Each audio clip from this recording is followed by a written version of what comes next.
mga kapatid. Maaari po ba natin palakpakan ang ating Panginoon? At siya ay mabuti at tapat sa ating mga buhay, mga kapatid. At wala pong panahon, walang oras na hindi naging mabuti ang ating Panginoon sa atin. So, dapat lamang po natin na ibalik palagi ang pasasalamat sa ating Panginoon Diyos. So, yun po, no? Medyo maaga po tayo mag-start. So, timeran ko na rin po yung aming sarili para di tayo sumobra. Pero okay na naman po, tamang tayo kahit sumobra po yung ating pakikinig ng salita ng Diyos, no? Amen. So, bago po tayo dumulog sa ating Panginoon, inaniyahan ko lahat tayo po ay tumayo. Tayo po yung manalangin para po sa ating pag-isimula ng pag-aaral ng salita ng Diyos. O aming Panginoon, aming Diyos na banal, aming Diyos na buhay, Panginoon Isus, purihin ka at tuwalhatiin sa iyong kaharian, O Panginoon. Lord, kami po ngayon sumasama sa inyo sa aming po gagawin pag-aaral, Panginoon, sa aming po kami po yung makikinig ng iyong mga salita. Lord Jesus, pangunahan niyo po kami ngayong umaga, Panginoon. Gamitin mo ang iyong lingkod na maging tungtungan, Panginoon, ang iyong mga biyaya at presensya, O Lord. Gamitin mo po yung aking labi, O Panginoon, para ihatid ang mga salita na nais ko pong parinig sa aking mga kapatid ngayon. At sa aming pong pakikinig, sa aming pag-aaral, ay mas lalo pa pong tumago ang aming pagkakilala sa inyo at ang aming pananampalataya sa inyo, Lord. Maraming salamat po muli. May your will be done sa lugar na ito, Panginoon. Binabalik ko lahat ng kapurihan. Tanging sa ilang, in Jesus' name. Amen.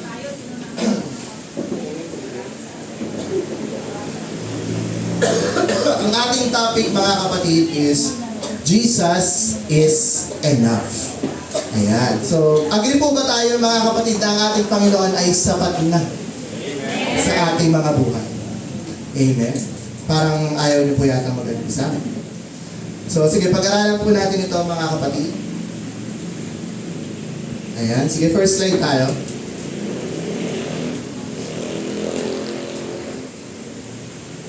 So, sabi po sa Colossians 1:15-18.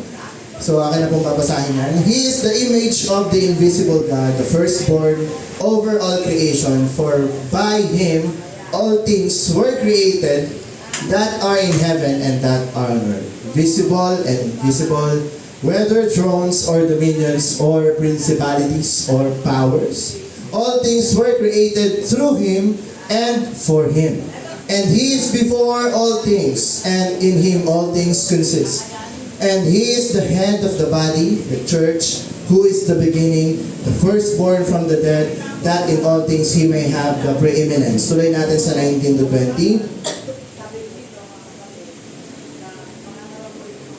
Sige po. For it pleased the Father that in Him all the fullness should dwell, and by Him to reconcile all things to Himself by Him, whether things on earth or things in heaven, having made peace through the blood of the cross. So yung ating mong binasa, mga kapatid, summary po yan ng presensya po ng ating Panginoong Jesus. Nung siya po ay dumating sa atin, ang lahat ng bagay, kung mapapansin nyo, balik natin sa una, kasi nakatingin po dyan yung all things, di ba?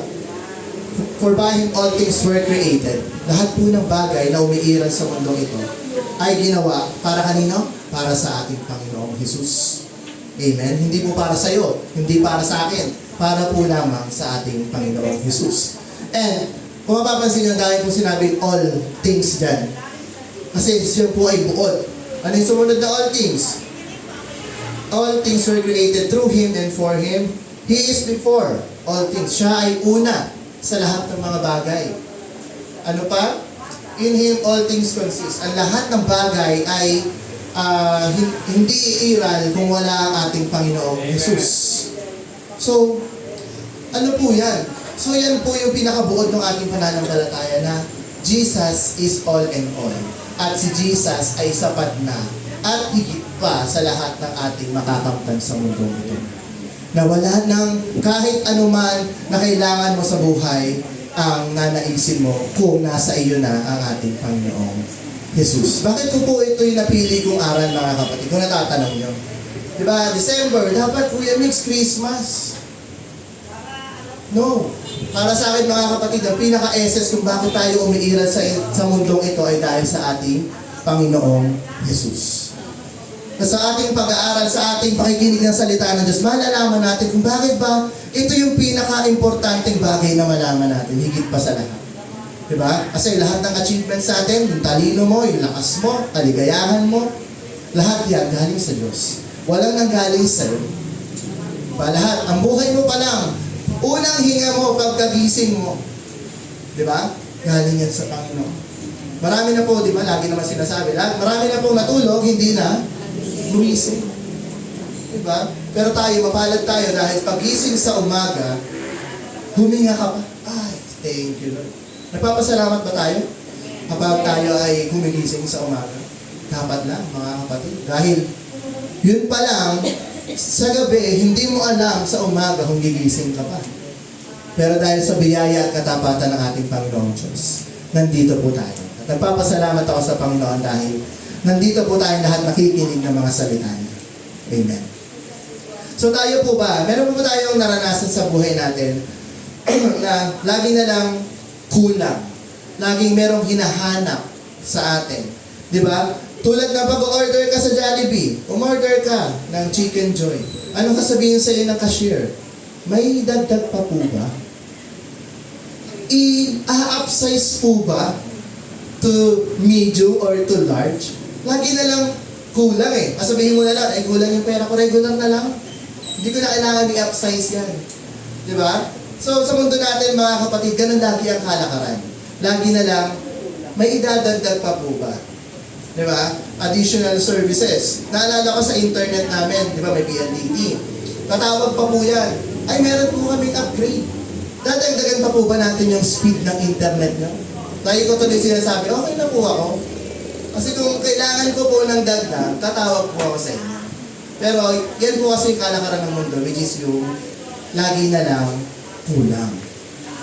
Agree po ba tayo doon mga kapatid? Everybody say amen? Amen. Amen.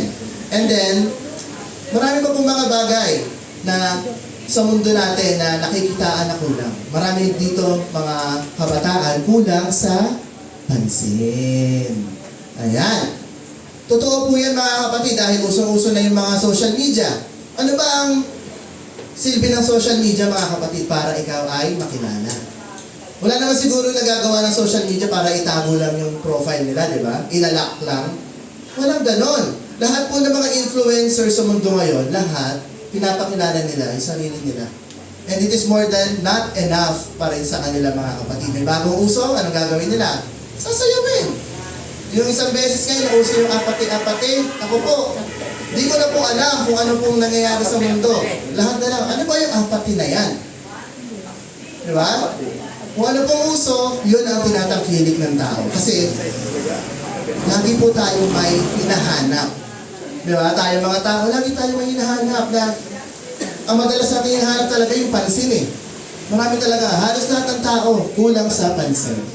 Di ba? Ba't ba tayo nag-picture? Ba't ba tayo nag-selfie? Di ba? Ang selfie ba, tinatago lang? Siyempre hindi. Pag nag-selfie, ilalabas. O, anong tawag mo doon? Kulang sa pansin. Sorry pero hindi ako sorry. Pero totoo po kasi yun.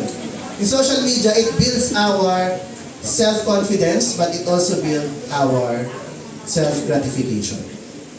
Ang Kristiyano, mga kapatid, hindi tayo dapat nagbababaw sa social media. Diba? Malalaman natin kung bakit. Pero hindi po yan yung topic ko. Hindi ko alam kung bakit ba yung naging topic. Pero awareness po tayo sa mundo kasi ang topic po natin is Jesus is enough. And yung mga bagay po ng mundo, it will never satisfy yung mga needs natin sa buhay natin. Diba? Ano pa ba? Ang mga lagi binibigyan ng additional. Yung mga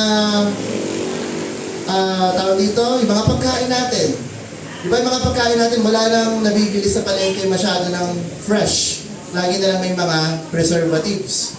Diba? Yung mga instant noodles, kasi yun yung mura eh. Pero kung kakain ka ng healthy food, yun yung mga walang dagdag. Kasi alam niyo po ba yung mga pagkain na preserve, may mga dagdag yan ng mga chemicals. At yung mga dagdag po na yan ng mga chemicals ay hindi healthy sa ating katawan, mga kapatid. And next po tayo, sa ating pag-aaralan ngayong umaga is about sa pagiging sapat po ng ating Panginoon. Ang sabi po, The Bible is very clear that Jesus was and is the plan of enough. Ano po ba yung enough? Kasapatan. As set out from God, freshly reminded of today's exhortation to be careful about overstatement. So, kasi po, madalas, nami-misunderstood po natin yung pagiging sapat. Minsan akala natin, ay, sapat na yung buhay ko. So, hindi na ako mangangarap. Okay na pala to. Kaya sabi ng Panginoon Diyos, sapat na eh. Hindi po ganun yun. Iba po yung kasapatan na itinuturo sa atin ng Panginoon. Iba rin po yung pagiging sapat na yung sa pangmundo. Diba? So, kailangan maging matalino po tayo mga kapatid. Sige, i-next mo po na. So, ito po yung mga pointers na pinapakita dun sa binasa natin sa Colossians 1:15-20. Una, it is one of the high points in the whole New Testament. So kasi ang New Testament, it pertains about Jesus and the work of Jesus. Diba? Ang mga basa po lagi natin sa unang books pa lang, sa Gospel, is about sa life ng ating Panginoong Jesus. Yung next, sa Acts, patungo po hanggang sa buhay ng mga disciples, mga apostles, hanggang sa book ni Jude, about sa church. Diba? Patungkol pa rin yun sa ating Panginoong Jesus. And then sa Revelation, sa kanyang mga hula, sa pagbabalik niya, at sa mga mangyayari pa po sa atin. So, ang summary po nun ng ating binasa is about sa whole New Testament. Kasi all in all lahat ng ang ating Panginoong Jesus ay all in all.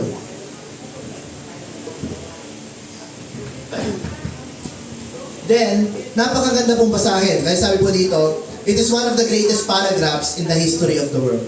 Dahil, kung babalikan natin yung passage mula sa 15 to 18, napakagandang basahin di ba? Na ang lahat ng bagay na umiiral dito sa mundo ay para sa Panginoon lamang. Di ba?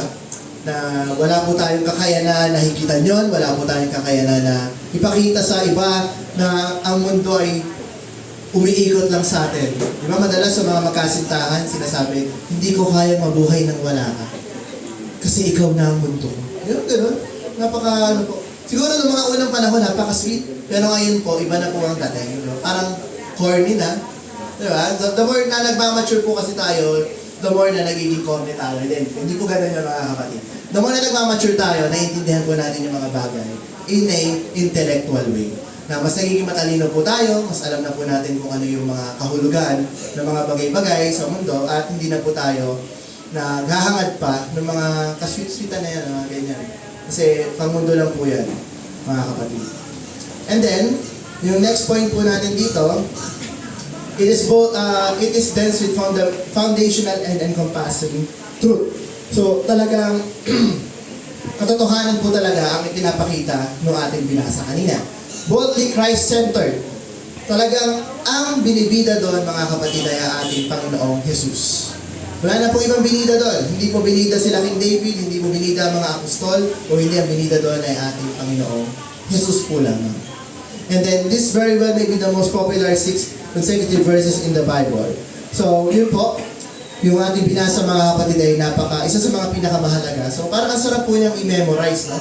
Na ang lahat ng bagay ay umiiral dahil po sa ating Panginoong Jesus. Sige, next po tayo, Pao. Ayan. So, yung message po na yan ay para po sa mga taga-Colossians. At hindi lang po sa mga Colossians, bagkus sa atin din po. So, ang problem po, eto na po tayo. Harapin na po natin ito. Sa mga Christians, hindi lang po sa mga Colossians, na although nakilala na natin ang ating Panginoong Jesus, naka-tie up pa rin tayo sa mundo. Diba? Hindi naman po tayo agad bibitaw na, oy, okay, Christian ako. Hindi na ako makikisali sa Pasko. Hindi na ako makikisali sa mga tradisyon. Hindi po yung gano'n. Kasi tayo po yung umiiral pa din sa mundo, pero ang payo po sa atin ng Panginoon, dapat lagi nating alalahanin kung sino yung dapat nating uunahin, which is yung ating Panginoong Jesus. So for example, tumapat linggo, piyesta. So anong gagawin? Na talaga kang, tawag doon? Yung head nung sa piyesta? Hermana, mayor. So ano lang gagawin mo? Pipili ka ngayon, ako ba ay sasama sa piyesta o maglilingkod sa Diyos? Medyo pababawi natin outing ng linggo. Sorry po outing ng linggo. May simba. Yun lang. Yun lang po. Kayo na po bahala na mag-isip, mga kapatid. Kasi alam po natin kung sino yung nagbibigay sa atin ng kasapatan. Yung mga outing, panandali ang saya lang yan. Ang kagalakan na nanggagaling sa Panginoon Diyos pang walang hanggan. Hindi po ako nandito para manerwan, ha?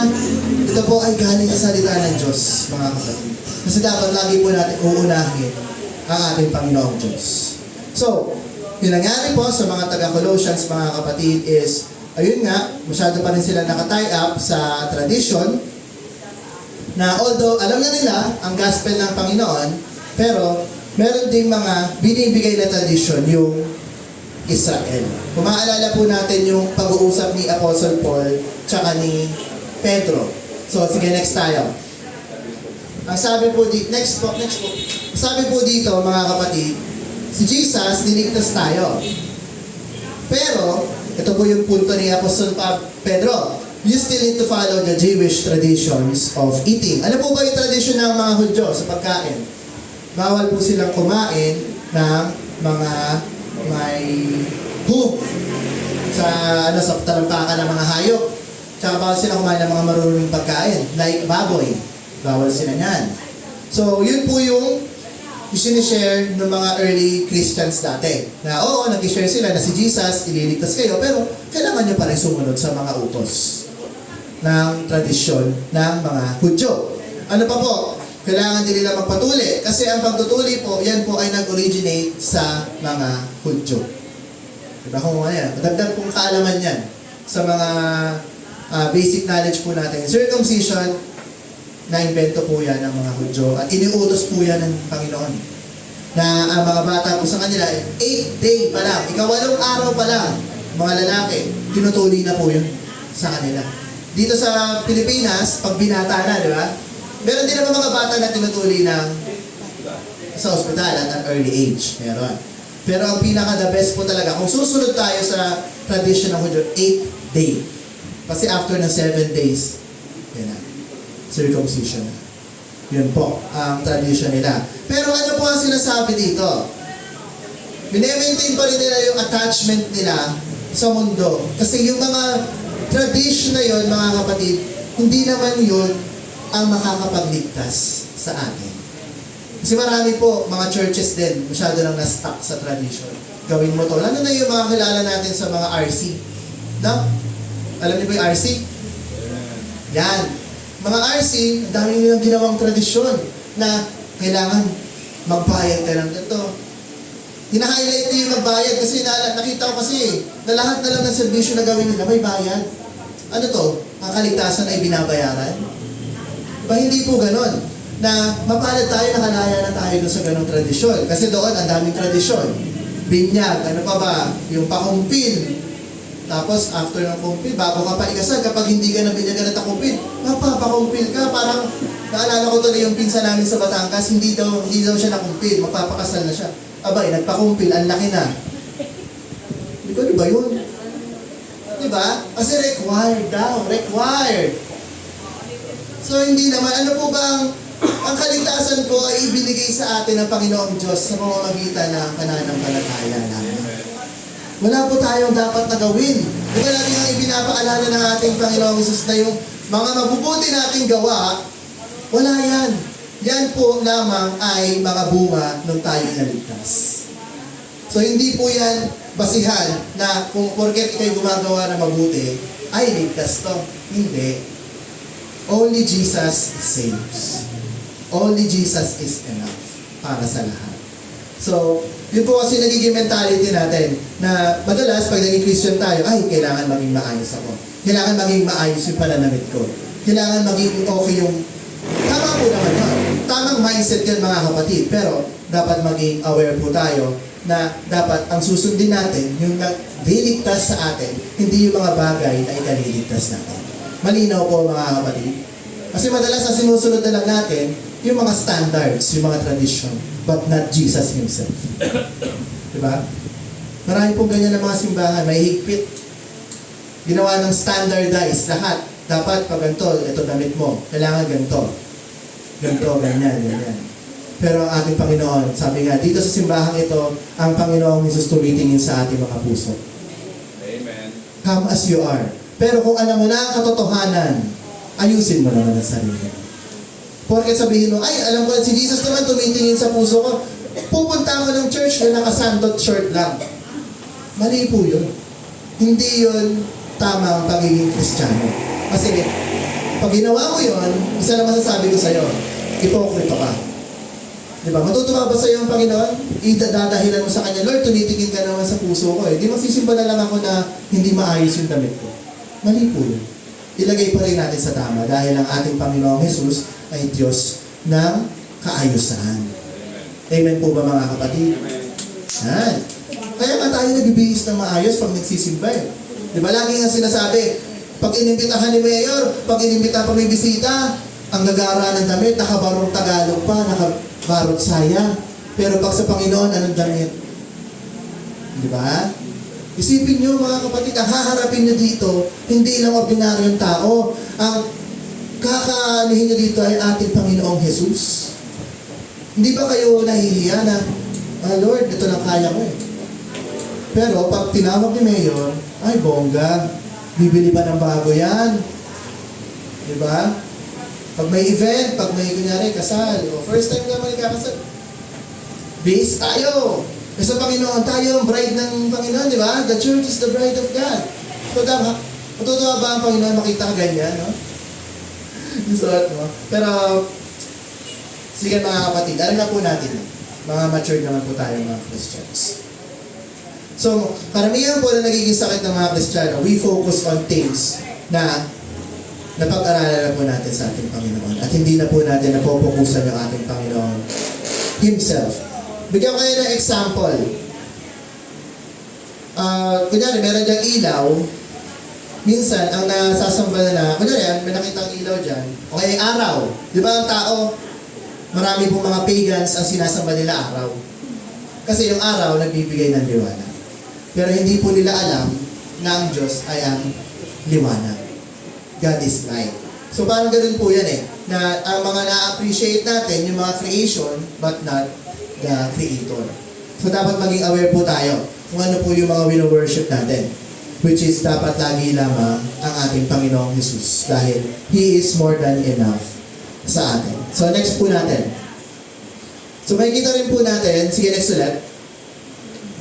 Ayan, yung all, yung kanina ko pong binasa, makikita po siya 5 times in the 3 verses. So yan, Jesus is the firstborn of all creation. So ito po, lagi naman po natin sinasabi yan, since tayo po ay mga one God believer, na si Jesus, bakit siya naging firstborn? Dapat alam na po natin yan. Siya ang firstborn dahil siya ang salita ng Diyos. At kung ano man ang lumabas sa Panginoong Diyos natin, yun po ay iniluwal. So, sino po ang unang iniluwal? Ang ating Panginoong Jesus. Bakit? Basahin natin yung John 1:1, di ba? In the beginning was the Word, and the Word was with God, and the Word was God. Hindi naman po sinabi na magkaiba yung nagsalita at yung salita. Sila po ay isa. Di ba? Kasi isipin niyo lang mga kapatid, may tinatawagan kayo. Lagi po natin example yan. May tinatawagan kayo sa telepono. Nandito ako, may tinawagan ako dun sa pote. Naririnig niyo yung boses ko. Ako ba ang boses ko magkaiba? Hindi. Ganun po ang ating Diyos. Pero ang himala po ng Panginoon na nangyari is ang salita nagkatawang tao. Na impossible po sa science na maipaliwanag. Kahit kayo kahit ako, hindi ko maisip, paano yun? Paano naging tao yung salita? Diyos lamang po ang may gawa niya. At tayo mga tao, sobrang limited po ng ating kaalaman at hindi po natin yan maiintindihan sa sariling isip natin. Diba? Pero, kaya po tayo naniniwala sa ating Diyos dahil po sa ating pananampalataya. Because of faith. Diba? Kasi kung tatanungin natin ang ating Diyos na, bakit ka ganyan, bakit gano'n, ano sagot dito? Hindi ka naniniwala sa Kanya. Kung puro po tayo tanong. Ano po yung next? In Him all things were created. So lahat po ng bagay ay ginawa sa pamamagitan niya. Paano po ba ginawa ang mundo? Paano ginawa ang langit? Sa pamamagitan ng salita. Diba? Ano sabi ng Diyos? Let there be light. And there was light. Siguro kung imagine natin yung una, no? Yung creation, sabi ng Diyos, oh, magkailaw. Liwanag, labas. Diba? Oh, labas sa mga hayop. Oh, yung ano muna, dagat, ilabas sa mga dagat. O yung lupa. Diba parang nakaka-amaze kung paano niya ginawa yung mundo, no? Na from nothing to something. At kahit yung mga scientists natin, ang dami-dami nilang ginawang mga teorya about sa creation na papayag ba kayo na tayo ay galing lang sa amoeba? Alam niyo yung amoeba? Yung one cell na organism? Ganun lang daw yung ano. Pero ang tanong, saan ang galing yung amoeba? Imposible na naman na lumutang lang yan dyan na walang gumawa. So yun po. So napakagaling po talaga ng ating Panginoong Diyos, no? Dahil lahat ng bagay ay nagawa dahil sa pamamagitan niya. And all things were created through Him and for Him. Para din sa Kanya. So tayo mga nilalang niya, ginawa niya tayo para sa Kanya, para bigyan siya ng kapurihan. Hindi po tayo umiral sa mundong ito without a purpose. Tayo ba, alam na ba natin ang purpose natin? Alam niyo na ba ang reason niyo kung bakit kayo nabuhay dito sa mundo? Dapat alamin natin mga kapatid, dahil tayo ay mga anak ng Diyos. Tayo ay tinawag ng ating Panginoon Diyos for a greater purpose. Dahil tayo ay tinawag upang mag-minister sa Kanya, maglingkod, magbigay ng handog. So yung may mga talents, ibigay natin sa Diyos yan. Diba? Sayang yan pag tinago. Yung mga marunong mag-share, magsalita, yung mga tumutugtog, umaawit, dapat lagi natin ihandog yan sa Panginoon. Linangin natin yan mga kapatid dahil tayo ginawa para sa Kanya. We are for Jesus. Diba? Kaya minsan naiisip natin, ano yung purpose ko sa mundo, no? Bakit pa kaya ako nabuhay? Ang hirap-hirap mabuhay dito eh. Diba? Kung titignan natin yung greater picture mga kapatid, yung buhay natin sa mundo, it's just a fragment of our life. So, isa lamang po yung maliit na portion pa lang ng buhay natin. Kasi, alam niyo po ba na ang ating buhay ay dalawa lang ang kahihinatnan natin. Buhay na walang hanggan, kapiling ng ating Panginoong Jesus, at buhay, hindi pala buhay, kamatayan doon sa dagat-dagatang apoy. So, nakakatakot po, no, na enjoy tayo dito. Tapos, pagdating po sa endgame, ayan na, sure na ba tayo na nasa langit tayo? Kasama natin ang Diyos? Dapat tayo yung sigurado, mga kapatid. So, dapat tayo laging kumapit sa ating Panginoon dahil tayo sa Kanya. Amen? And then next, He is before all things. So, siya ay una sa lahat. Amen? Kasi bago pa umiral ang creation, nandun na ang ating Panginoong Jesus. Ay, Kuya Mix, bakit? Eh, pinanganak lang naman si Jesus, ano na eh, AD na eh, di ba? Nung pinanganak siya, nung naging baby siya, bakit sinabi mong nauna siya? Ang ating Panginoong Jesus ang salita ng Diyos. So, before pa umiral ang buong creation, nandiyan na ang ating Panginoong Diyos. Ang ating Panginoong Jesus. Amen po ba? And then, in Him all things hold together. Ang lahat daw ay binubuklod ng ating Panginoong Jesus. So, palakpakan po natin ang ating Panginoon dahil napakabuti po ng ating Panginoong Jesus. Amen. And then, kung ang tanong, kung si Jesus ay all in all at lahat na, since ako'y Christian na, so wala na akong hahangarin pa? Yes, tama po mga kapatid, wala na tayong hahangarin pa sa buhay natin. Pero sabi ko nga kanina, hindi po yun dapat maging mindset natin na porket wala na tayong hahangarin pa, hindi na tayo gagalaw sa mundo. Diba? Na, oy, okay na pala eh. Nganga na lang ako kasi bibigyan naman ako ni Jesus ng pagkain. Hindi po gano'n ang pagiging Kristiyano. Ang pagiging Kristiyano mga kapatid, gumagawa. Kasi, ano ba, paano ba natin may papakita yung ating pananampalataya? By our works. Pag hindi po tayo gumagawa, wala po yung pananampalataya natin. Diba? Kasi wala pong silbi yun eh. Yes, I believe Jesus na mabait. I believe Jesus is a giver, pero hindi ka naman nagbibigay. So, ano tawag mo doon? Hindi mo pinapractice yung natutunan mo about sa giving. Diba? I know Jesus is honest, pero panay pa rin ang pagsisinungaling. Diba? Pag tinanong, nasan ka na ba? Tinanong ng nanay, nasan ka na ba? Malapit na po. Malapit, hindi pa naalis ng bahay.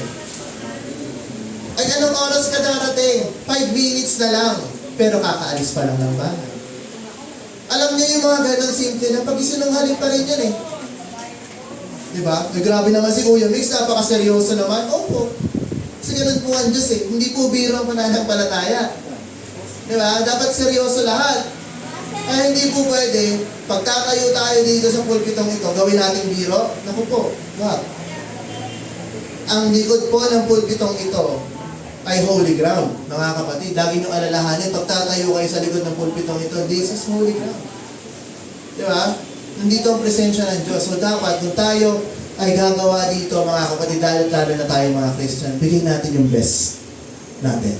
And when we show our best, God will appreciate yung ating handog sa Kanya. Pero alam niyo mga kapatid, yung mga handog nga natin, kahit nga hindi natin bigyan ng Diyos yan, Diyos pa rin siya. Diba? Yung mga hinahandog natin, mga papuring awit natin, para sa ikalalakas natin yun, mga kapatid. Hindi natin pwedeng ipagmalaki sa Panginoon yun na, Jesus, napuri ako sa iyo, tanggapin mo yung worship ko. Hindi yung ganun. Alam niyo ba na ang worship natin is para sa atin? Para itinuturo sa atin ng Diyos na i-worship natin siya. Kasi, nasa Kanya naman na ang lahat. Diba? Tinuturuan niya tayo lagi, mga kapatid. Pero dapat lagi natin itutuon yung mga sarili natin sa Panginoong Jesus. Maraming mga tao, mga kapatid, nalululong na sa mga ministry nila. Diba? Kasi hindi na nagiging blessing. Bakit?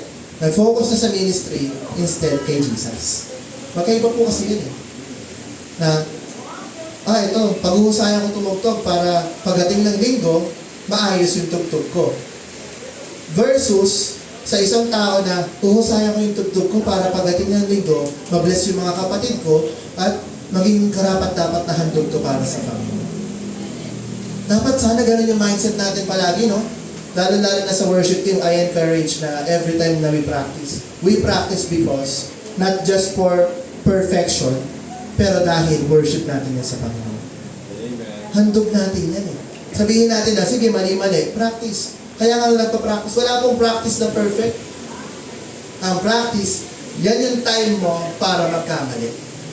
Para once na nagkamali ka, you know your mistake, you know kung saan ka mag-in. Amen po ba? Parang sa buhay yan. Alam niyo ba kung bakit tayo may mga trials? Diba? Ang buhay kasi, mga kapatid, boring kapag walang trials. Diba? Yung gigising ka, spend mo yung buong araw mo, walang nangyaring masama. Tapos pagtulog mo, ay, thank you Lord. Sa una masaya, di ba? Pero patagalin mo ng mga isang linggo, isang buwan, parang, ganito na lang ba yung buhay ko? Lagi na lang, ang dami akong pera. Sana, dami akong pera, nabibili ko lahat ng gusto ko, pero may kulang. Yan po yung laging mindset ng mga mayayaman, di ba? Kung pansin yung mga mayayaman, nasa kanila na ang lahat, pero, lagi pa rin sila naghahangad ng mga bagay. Yun po yung dahilan nun, dahil kulang. Dahil wala po ang ating Panginoong Jesus. Dahil Jesus is enough. Doon po tayo mag-focus na Jesus is always enough. Ayan. So, sabi rin dito, in Jesus we find everything. All that is in God, therefore He is enough for us. Jesus is not created by God, He is God. Si Jesus hindi ginawa ng Diyos. Amen? Dahil siya ay Diyos. Siya ay iisa lamang, mga kapatid. At yung Emmanuel, alam naman po natin, yan po yung pangalan na ibinigay kay Maria, which is God is with us. So lagi po natin kasama ang ating Diyos na sa anumang panahon, sa anumang sitwasyon, mahirap man, masaya man, malungkot, kasama natin ang Diyos. Masaya po ba tayo nakasama natin ng Diyos? Amen. Amen. Masaya po ba tayo na laging pumupunta sa mga gawain? Amen. Masaya ba tayo na hindi tayo uma-absent? Yes! Pero ito maraming guilty, no? Masaya po ba tayo na hindi tayo na-relate? Amen. So, yun po, sa mga guilty, sana next Sunday, maaga na ulit tayo, na? Amen po ba mga kapatid? Palakpakan natin ng Diyos. Yan. Alam niyo po ba, yung oras na binibigay natin sa ating Panginoon ay, yan din po ay worship. Alam niyo po, aware po tayo doon? Worship natin yan sa Panginoon. Dahil yung time na ini-spend mo para sa Kanya, you make Him feel na valuable ang Panginoon sa iyo. Na hindi mo siya ipagpapalit sa teledrama ng alas 3. Di ba? Bago ay prayer meeting na instead na manood ako, isang araw lang naman yan, a-attend ako. Di ba? O kaya, maglalaba. Siyempre, tatapusin ko muna yung gawain bago ako maglaba. Para yung focus ko nasa Diyos. Kasi alam ko yung mga nanay, magaling tayo mag-multitask, di ba? Na sinagsasabay-sabay yung mga gawain, kaya maglaba, habang nalaba, nagluluto, nag-aalaga ng anak. Pero, suggestion ko lang mga kapatid, pag tayo nakikinig sa salita ng Diyos, mas maigi na tayo umupo, makinig, mag-focus. Yan po yung payo niya kay Martha, di ba? Naalala niyo si Martha na kapatid ni Lazaro? Diba? Kasi dalawa sila magkapatid na babae, si Martha at saka si Mary. Si Martha, abalang-abala. Nag-aayos ng mga sa kusina, kasi di ba si Lazaro ay namatay. Tapos, bumisita. Mga kaibigan kasi sila ng Panginoong Jesus. So, abala si Martha. Tapos si Mary, nandyan lang sa paanan ng Panginoong Jesus, nakikinig. So, sino ang mas binigyan ng puri ng Diyos? Si Mary. So, ganun po kasi yun mga kapatid. Na sa mata ng tao, tamad si Maria, pero sa mata ng Diyos, siya yung nagpo-focus sa Panginoon. So, wag po tayong padadala sa mundo na, ay, ano ba yung practice nyo, mga Christian? Ang papangit naman ang mga ginagawa nyo. Wala namang kwenta yun, hindi kayo productive or ano ba yan? Wag po tayong makikinig sa mga salita ng mga taga-mundo. Kasi, hindi naman sa wala tayong paki sa kanila. Meron tayong paki. Kasi tayo po yung magsisilbing ilaw nila at asin na tayo po'y gagamitin ng Diyos para sa kanila. Pero wag po tayo papa-apekto sa mga sinasabi nila.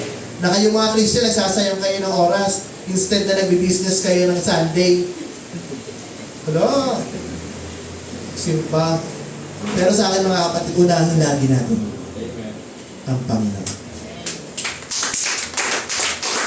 Masakit man, masakit talaga Ganun talaga, mga kapatid.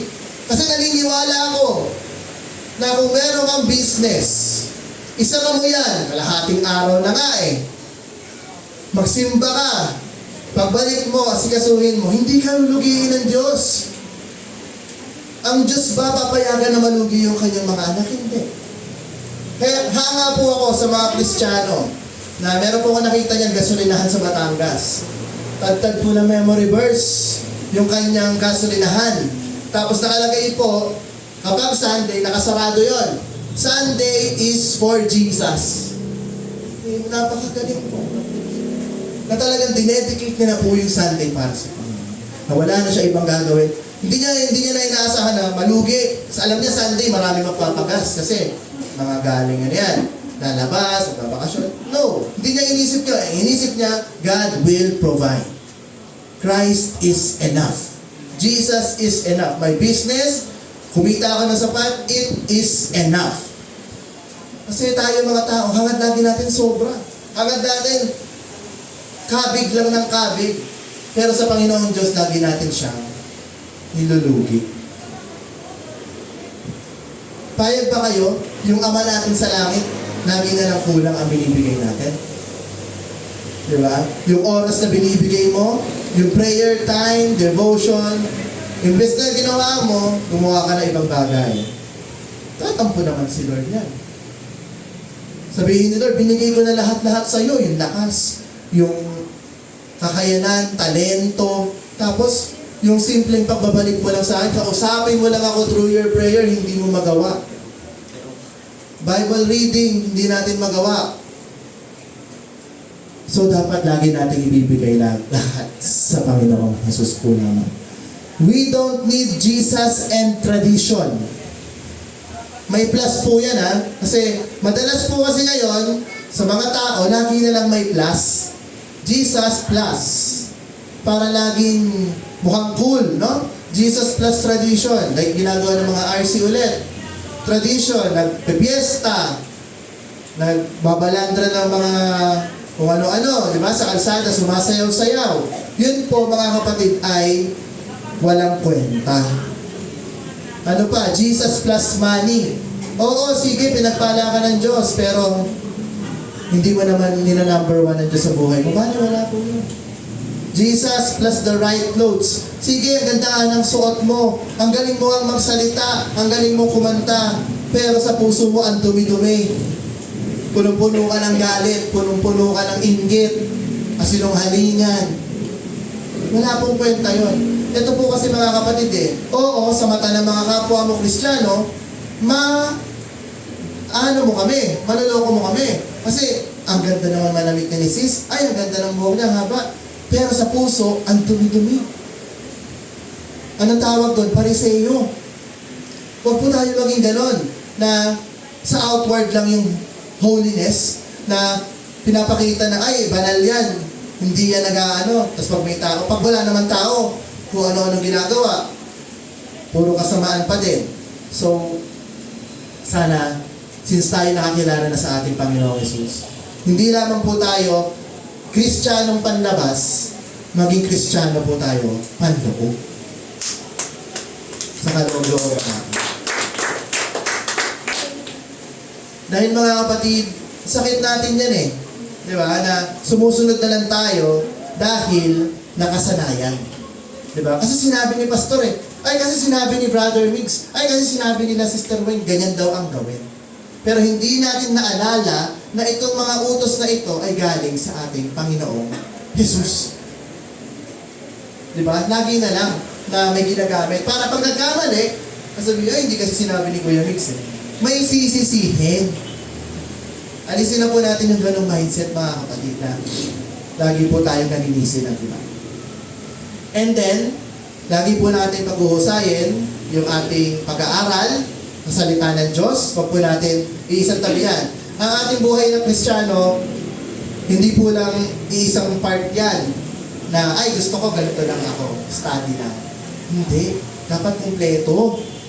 Kasi all in all ano bang hinahangad natin? To be more like Jesus. Kung si Jesus ay lahat sa lahat, dapat lahat ng aspect ng buhay natin, i-improve natin. Diba? Ilari, magaling ka na sa study, galingan mo din sa prayer. Kung magaling ka na sa prayer, galingan mo naman din sa fellowship, umattend ka din. Diba? Kung lagi ka na-attend, galingan mo na din sa worship. Na nandito ka na, taas natin yung mga kamay natin pag nag-worship. Palakpak natin yung mga kamay natin. Ibigay natin sa ating Diyos yung ating mga buhay, yung ating katawan, yung labi, yung ating mga kamay. Ipagamit natin yan sa atin. Kasi kailan mo pa yan ibibigay kung may sakit ka na? Kung nangihina ka na? Na hindi mo na maitaas yung kamay mo? Kung malapit ka ng mamatay na magpapatawag ka ng pastor na, ay gusto ko marinig ulit ang salita ng Diyos.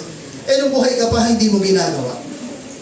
So mga kapatid, wala pong lagi, huwag mo natin gawing ugali na sa dulo na lang ako maglilingkod. Kasi ganyan din po yung mindset ko dati na sige, ganito muna ako. Passive lang ako na Christian. Hindi ako maglilingkod, uupo lang ako dyan, tapos, pag alam ko nang malapit na akong mamatay, doon ako magiging masipag. Kasi ligtas pa rin naman ako Di ba? Mali yun, mga kapatid. Kasi dapat, habang may lakas ka, ibigay mo yan sa Panginoon. Lalo na yung mga youth. Huwag niyong hintayin na manghina pa kayo. Habang maaga, habang malakas pa kayo, ibigay niyo na sa Diyos yan.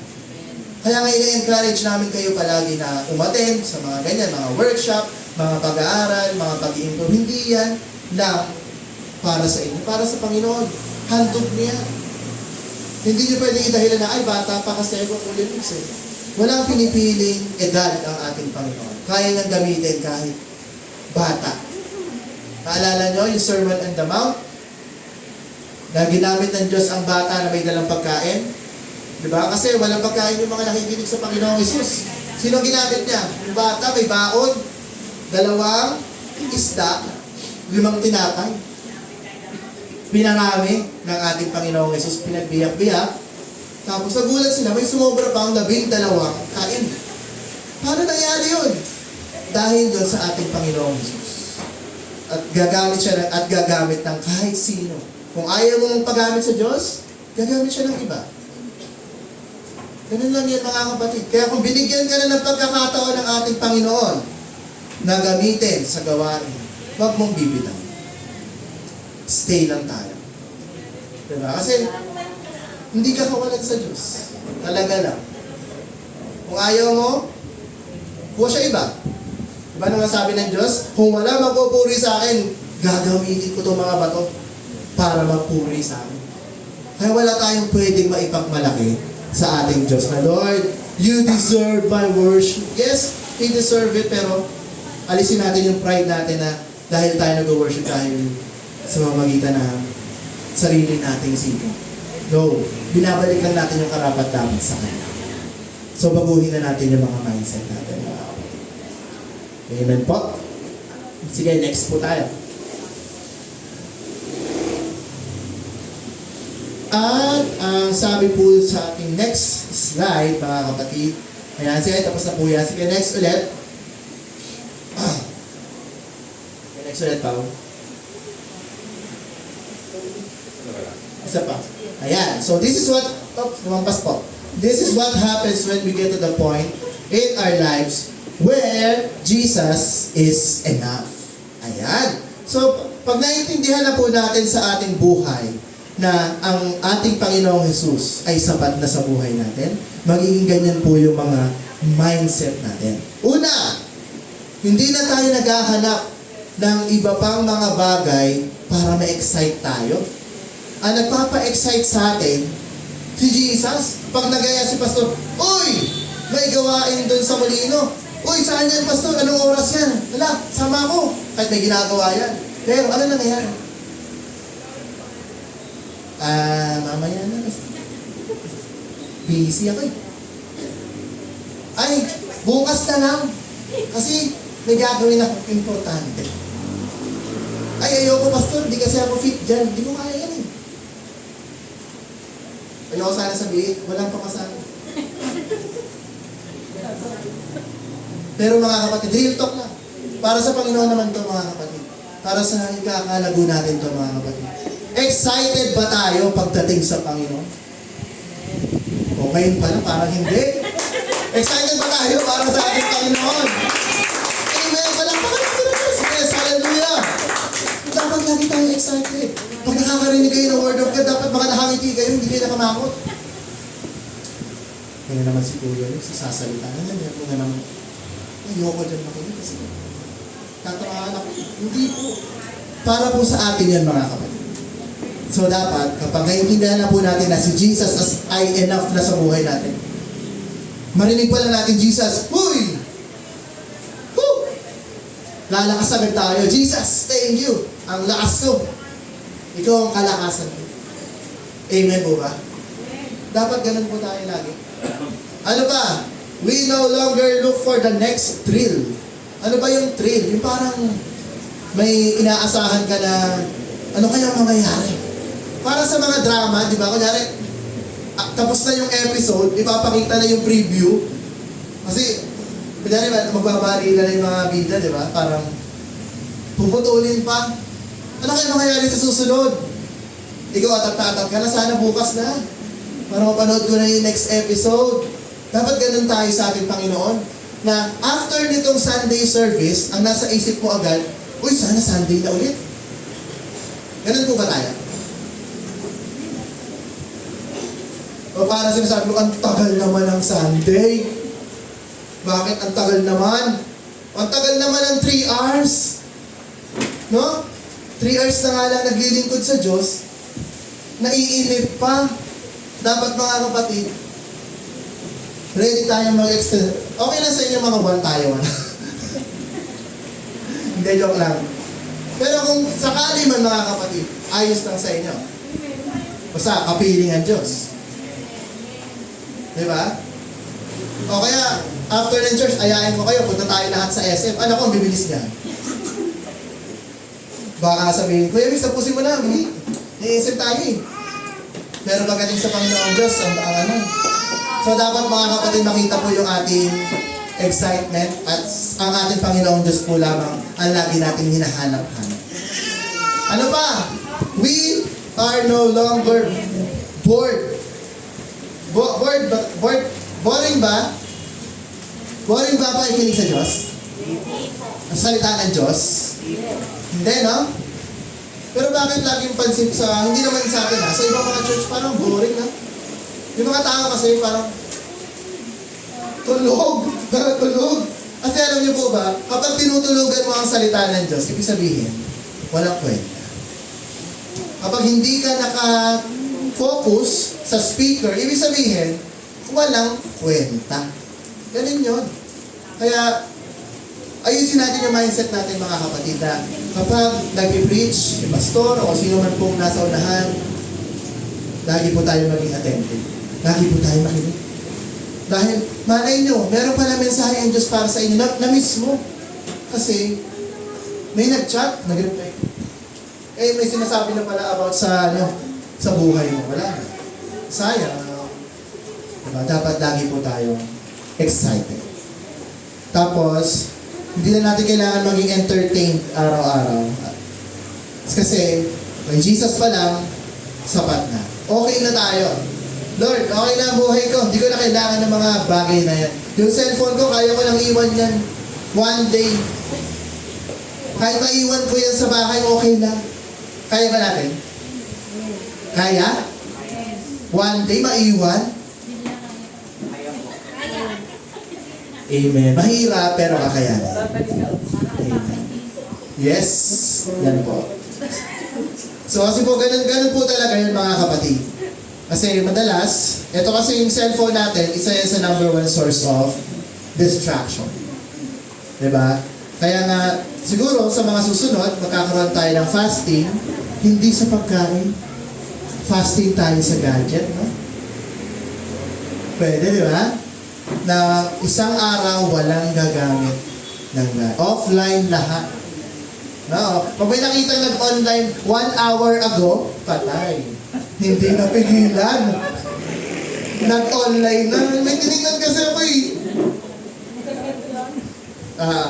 So ganon, mga kapatid. Pero, sa inyo na lang yun ang Panginoon. Pero maganda mong practice yun. Pahinga ka dyan eh. Pahinga ka ng 4 hours walang cellphone. Gawa ka ng productive na bagay. Mag-try kang mag-drawing. Try kang mag-paint. Diba? Try kang gumawa ng mga paper machine. Diba wala na gumagawa ngayon ano? Kasi mga bata ngayon, ang ginagawa, pagka free time, yan, kamera. Diba? So, suggestion ko lang sa mga magulang, no? Ganun, sana. Bigyan natin ng talent. Natin yung talent ng mga anak natin. O kaya, pag-aralin nyo ng instruments. O kaya singing. Para magagamit sa Panginoon. Kasi iniisip ko, ano magagamit sa Panginoon pag cellphone? Natawagan mo yung mga kakilala mo, hello, in Jesus' name. Gano'n? Hindi. Mahirap. So, lagi po natin alalahanin na yung gagawin natin dapat laging para sa Panginoon. Ayan. So, si Jesus lamang po yung kailangan natin. Jesus is enough. So, pag-ibig, si Jesus yan. Kapayapaan, si Jesus yan. Strength natin, si Jesus. Yung contentment natin, Jesus pa din. Yung joy, nararamdaman natin, it is Jesus. Kung tayo man mga kapatid, stress ka sa buhay, ibigay mo yan lahat kay Jesus. Kasi yung stress na yan, the more na hinahawakan mo, dinadala mo yan, lalo kang kukulitin yan. Hindi ka yan bibitawan. So yung stress, ibigay mo yan kay Jesus. Makulit na mga bata, anak, bigay mo sa Panginoon, i-dedicate mo sa Diyos, babait yan. Yung mga kapitbahay natin makukulit, pag-pray natin palagi sa Diyos. Di ba sabi nga nila Ate Jenny, may kapitbahay sila, ngayon nagbibigay ng pagkain. Malay natin, iba pa ang ibigay. Pera na ang binibigay. Ay, ang bait nyo. O, sige, allowance nyo. Ay, salamat. Di ba? Wala pong imposible sa Diyos, mga kapatid. Di ba? Kapag ang buhay natin mahirap, bigay mo sa Diyos. Kasi hindi naman laging nasa ilalim ang gulong. Ang gulong, umiikot. Diba? So, kung nasa ilalim ka ngayon, nasa ibabaw ka naman. Diba? Yun lang. Ganun lang po ang buhay. Kapag ihatake ng anxiety, yan po yung mga common na sakit ngayon ng mga bata. Tsaka ng mga tao, anxiety, panic attack. Bakit nagpa-panic attack? Kulang sa pananampalataya. Although sinasabi nila ng mga psychiatrists, mga psychologists na huwag daw natin i-invalidate yung mga ganong feeling. Which is tama naman, yes. Pero, kasi hindi daw natin naiintindihan yung mga isip ng mga pinapanik attack, mga kapatid. Pero tayo mga Kristiyano, alam na po natin yan. At sabi ko nga sa inyo, huwag natin i-indulge o makinig madalas sa mga sinasabi ng mga tao sa labas. Makinig tayo sa mga salita ng Diyos. Kasi the more na alam natin, the more na nakikinig tayo sa mga opinion ng mga tao sa labas, the more na nagugulo yung isip natin eh. Diba na, ay dapat ganito pala, which is hindi naman godly. Kasi lagi nila sinasabi, wag mong isali yung word of God pag may mga anxiety, pag may mga depression. No! Ang tanging kagamutan dyan ay ang salita ng Diyos. Kasi ang source ng kalungkutan, kakulangan sa ating Panginoong Jesus. Kaya dapat po natin laging ipaiintindi sa mga tao. Kung may mga kaibigan kayo na laging depressed, laging nag-aalala sa buhay, pakilala natin ang ating Panginoong Jesus. Bakit yun na lang yung kailangan nila sa buhay? Kasi marami pong mga tao na yun daw, baka mabasya ko nito, di ba, pinaposto online, ay, si Kuya Mix against sa mga, mga may mental health. Dapat daw, hindi daw, binamaliit lang nila yung mental health. Para sa akin lang, mga kapatid, there's nothing impossible sa Diyos. Nothing is bigger than our God. Depression, anxiety, sakit, cancer, kahit ano pa yan, nothing is bigger than Jesus. So, kahit ano sabihin ng mundo, huwag natin silang intindihin. Kasi pili tayong sisirain. Sisirain tayo ng sisirain. Kaya minsan, hindi na nga ako masyado nagbabrowse sa Facebook. Alam niyo kung bakit? Kasi dahil ko nakikita mga walang kwentang bagay na imbes na maging productive ka, makakabasa ka pa ng, ay si ano naging ganun. Mga artista, naging jowa na ni si ano. Bakit ko? Sino ba sila? Diba? Mga balita kayo, wala nang kwenta. Diba? Yung mga sa gobyerno pa natin, ayoko na ipasok. Sino pa yung mga leader, sila pa yung nag-aaway-aaway. Pag-pray natin. Huwag na lang natin silang dagdagan ng gasolina. Kaya na lang po natin, ang Diyos ang gumawa sa mga buhay nila, na maayos po yung kanilang gusot, tanging Diyos po ang nakakaalam. Amen? And sa ating pong pag-focus sa ating Panginoong Jesus, lagi po natin alalahanin na we give time na silent lang tayo. Na mag-spend tayo ng time na tayo lang sa kwarto. Kausapin natin ang Diyos. Hindi mo naman kailangan na pumikit, lumuha. Kahit yung, sabi nga ng isang pastor na napakinggan ko, makipagkape ka sa Panginoon. Habang nagkakape ka, madaling araw, kausapin mo ang Diyos. Sabi mo, Lord, hirap talaga ng buhay. Buti nandyan ka. Kahit simpleng usap, ang ating Panginoon nakikinig yan sa atin. Gusto niya kinakausap mo siya. Ang prayer, mga kapatid, wala siyang specific na form. Kasi minsan akala natin ang prayer, nakaganon, sabi God. Hindi po. Ang prayer, kahit nakaupo ka, kahit nagbabiyahe ka, kahit nakahiga ka, you can pray. Kasi prayer is your communication sa ating Panginoong Diyos. So, kahit naliligo ka, naglilinis ka at Lord, so talaga ng mali, tubig, lamig, thank you. Diba? Kasi sa lahat ng ginagawa nga natin Pasalamatan natin ang ating Panginoon. I-glorify natin ang ating Panginoon Diyos. Sa pagkain natin, di ba? Hindi lang naman nagpipray bago kumain. Habang kumakain ka, uy, ang sarap, thank you Lord. Enjoy ko talaga tong dilis. Diba? Sarap ng dilis. So dapat po ganun tayo mga kapatid. Lagi nating mukhang bibig ang ating Panginoon Diyos. Lagi natin siyang nasa isip, nasa puso, nasa buhay. Dapat kumpleto. Amen po ba mga kapatid? Sige, next slide po tayo. Ayan. So, yung ating Panginoon, hindi niya na binibigay yung mga kailangan natin. Siya yung kailangan natin. Diba? Madalas kasi, lagi nating hinihiling, Lord, bigyan mo po ako ng ganito, ganyan, ganito po. Ito po yung mga kahilingan ko. Pero hiniling ba natin sa prayer natin, Lord, I need you. Na-try niya na. Kung hindi pa, isama natin yan sa prayer natin. Panginoon, kailangan po kita sa buhay ko. Higit pa sa mga bagay na hinihiling ko. Kasi alam ko yung Panginoon na ikaw ang magbibigay nitong mga bagay na ito. Kaya, ikaw ang aking kailangan. Amen po ba mga kapatid? Kasi without Jesus, wala po tayo. Material things, accomplishments, career, wala po yan. Kung wala po yung buhay mo, wala po. Si Jesus lang ang nagbibigay ng ating buhay, yung ating kalakasan. So mga kapatid, dapat maging matalino po tayo. Sige, next.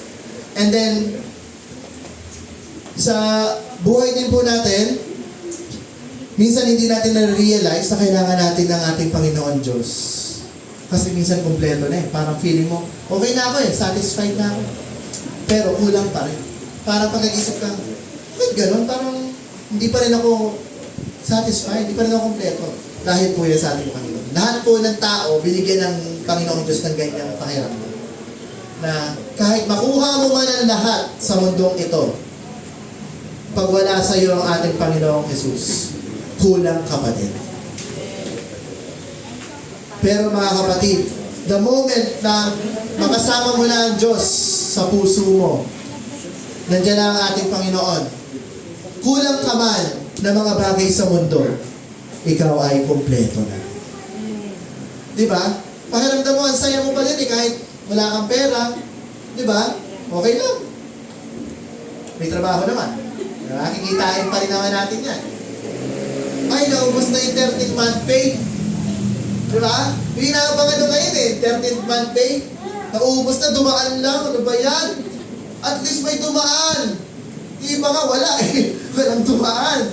At least mapalad kayo mga kapatid, may dumaan pang 13th month pay. Pero yung mga bagay na yan, bonus na lang yan. Ang mahalaga mga kapatid, kasama lagi natin ang ating Panginoon Jesus. Okay, next. Extend ako ha. Alauna, hindi ko. Hindi, matapos na rin to. So, ayun mga kapatid, marami rin po mga Christians na, yun nga, madalas nagsiserve na sa ating Panginoong Diyos. Minsan, nagiging focus na nila kung ano yung mga ginagawa nila. Like, for example, sa music. So, musician, gusto maging magaling sa music para for the purpose na magaling sa music. Gusto gumaling sa kanta para hindi siya magkamali. So, mali po yung mindset yun. Dapat ang mindset natin, uhusayan ko para sa Panginoong Diyos. Dahil ito ay offering ko sa Diyos. Yung pera natin mga kapatid, hindi nga yung kailangan ng Diyos eh. Pero, we still need to give dahil yun po yung tinuturo ng Panginoong Jesus. Ang reason po ng giving natin is kapag tayo nagbigay, pinabalikan ng Diyos, higit pa. Niwala kayo.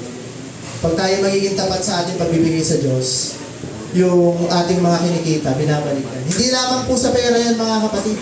Maging sa talents natin. Pag binigay mo yung pagkanta mo sa Diyos, yung boses mo, mas gaganda pa. Yung pagtugtog mo, mas gagaling pa. Amen po ba? Yung pag-aaral mo about sa ating Panginoong Diyos, mas magiging matalino pa tayo sa Panginoon. Kasi para sa Panginoon yun eh. Bibigyan ka niya ng talent. na, oy, since ginagamit ng anak ko yung talent na binigay ko, dagdagan ko pa. Ngayon, marunong lang siyang kumanta, bibigyan ko pa siya ng talent maging keyboardist. O, di ba? Ayaw niyo ba nun? Additional talent para sa Panginoon. Para pagdating niya sa heaven, pag nag-worship na sila sa akin, may tagatugtog pang karagdagan. Di ba? Kasi ano bang ini-imagine nyo gagawin natin sa langit? May mga dumating na pag-iisip nyo kung anong gagawin natin sa langit. Magpupuri tayo sa Panginoon doon. Kaya yung practice natin pagpupuri dito, kaya mahalaga rin yan. Kasi practice natin yan. Kumbaga, ano yan teaser. Kumbaga ito yung paunang handog namin sa iyo, Panginoon. Pagdating namin sa langit, di ba? Kaya nga sabi sa kanta, I will sing of your love forever. Forever!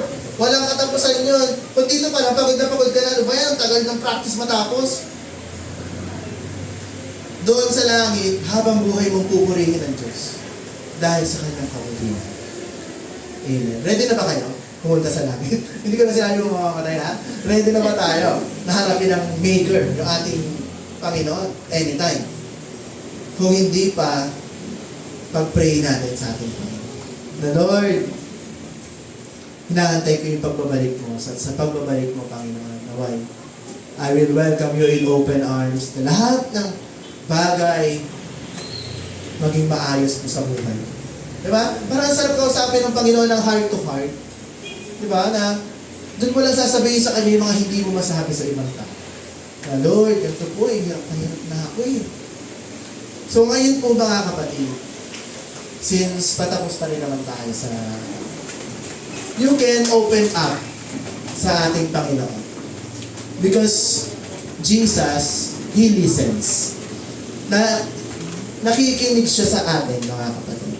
Kung ano man yung mga bagay na kailangan mo, yung mga bagay na naranasan mo na masakit, mga pain, yung mga regrets, yung mga pinanghihinayangan mo, yung mga yun nga, yung mga bagay na hindi mo kayang sabihin sa iba, we can tell it to the Lord. Mga kapatid. Ang ating Diyos, sinahantay lang naman tayo ng ating Panginoon. And wala pong imposible sa ating Panginoong Jesus. Lahat po ng bagay alam niya. Wala pong limit sa karunungan ng ating Panginoon. At kung ating isusuko yung ating buhay sa ating Diyos, doon natin ma-appreciate na ang ating Panginoong Jesus lang ang siyang magiging kasapatan sa buhay natin, mga kapatid. Palakpakan po natin ang ating Panginoon. Amen. So, nahanayaan ko lahat na tumayo, mga kapatid.